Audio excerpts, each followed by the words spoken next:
Snatch, Kobe Bryant, and the Stockholm Syndrome are all on this day. Welcome back to On This Day. Today's date is August 23rd, 2022. It is the 235th day of the year. We got 130 days left. It is the 34th Tuesday in the 35th week and the 64th day of summer. You got 30 days left until fall. If today's your birthday, you're a Virgo.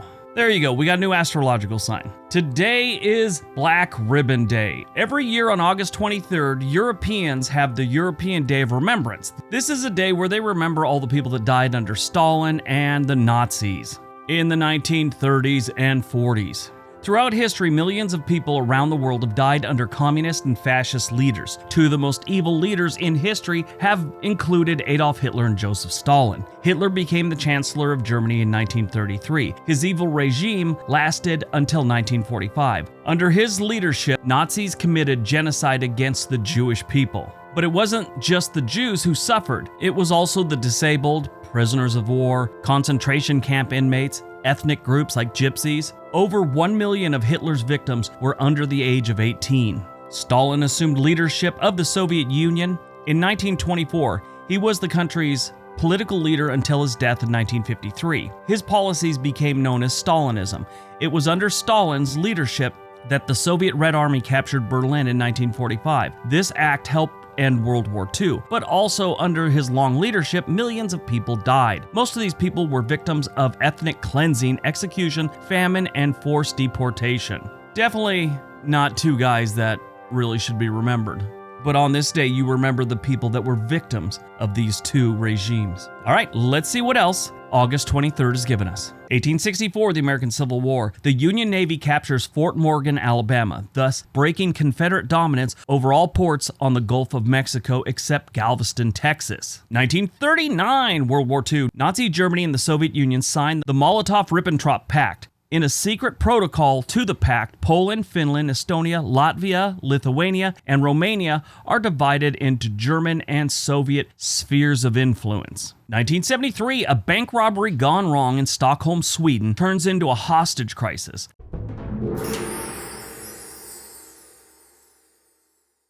Over the next 5 days, the hostages begin to sympathize with their captors, leading to the term Stockholm Syndrome. Now, psychologists describe it like this. Stockholm Syndrome results from a rather specific set of circumstances, namely the power imbalances contained in a hostage-taking, kidnapping, and abusive relationships. Emotional bonds may be formed between captors and captives during the time that they spend together during whatever the ordeal is. But these generally are considered to be irrational in light of the danger and risks endured by the victim. I was reading this one thing, how psychologists and psychiatrists, whatever, have said that it's hard for them to research this because so many of the people won't give correct information. They won't come forward and they're trying to protect their abuser or their captor, whatever the case may be. Now, the bank robbery started like this. As the bank opened on August 23rd, Jan Erik Olsson, a convict and master safecracker, walked into the bank wearing a wig, sunglasses, and some makeup. As he gets in the bank, he pulls out a submachine gun, shoots at the ceiling, and yells,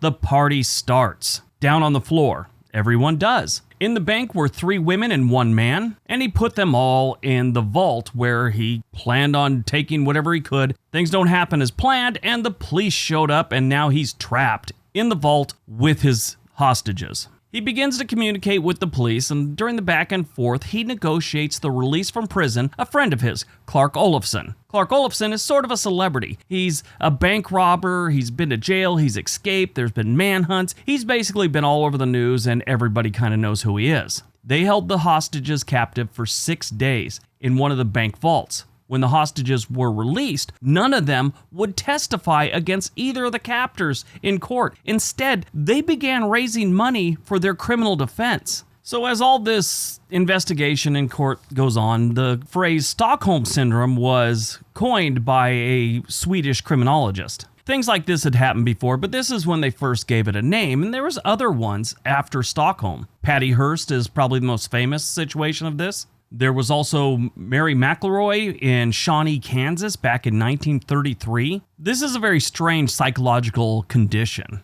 1985, Hans Teague, top counter spy of West Germany, defects to East Germany. 1994, Eugene Bullard, the only African-American pilot in World War I, is posthumously commissioned to second lieutenant in the United States Air Force. Movies released on August 23rd, 2000. Snatch. This was a great movie. If you've never seen it, it stars Brad Pitt, Jason Statham, Benicio del Toro, Dennis Farina, and Lenny James. But the movie is about a group of incompetent amateur robbers and supposedly Jewish jewelers that hunt down a stolen piece of jewelry. A boxing promoter must save himself from an angry Russian gangster. Guy Ritchie wrote and directed the film. Director Guy Ritchie makes a cameo in the film in the back of the bar scene. It is said that Brad Pitt did not wash as often in order to feel as scummy as his character was. Great movie. Great movie. If you ever get a chance to see that, watch it. Born on August 23rd,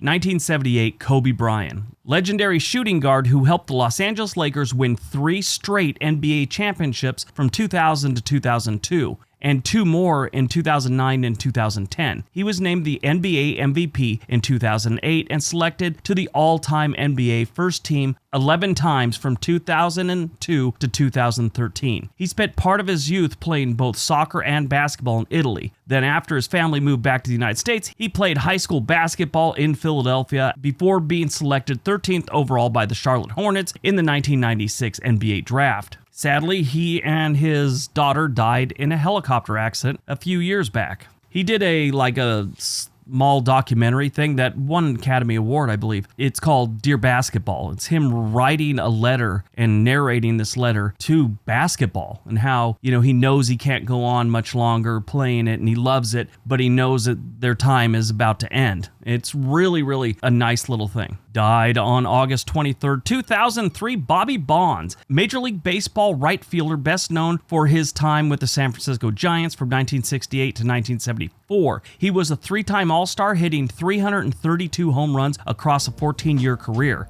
He is the father of Barry Bonds, who also had a Hall of Fame career in Major League Baseball. Bobby Bonds died of complications from lung cancer and a brain tumor at the age of 57 in San Carlos, California. All right, that's today's video. Hope you guys enjoyed it. Hope you got some information out of it. Now go out, have a productive day, and be nice to each other.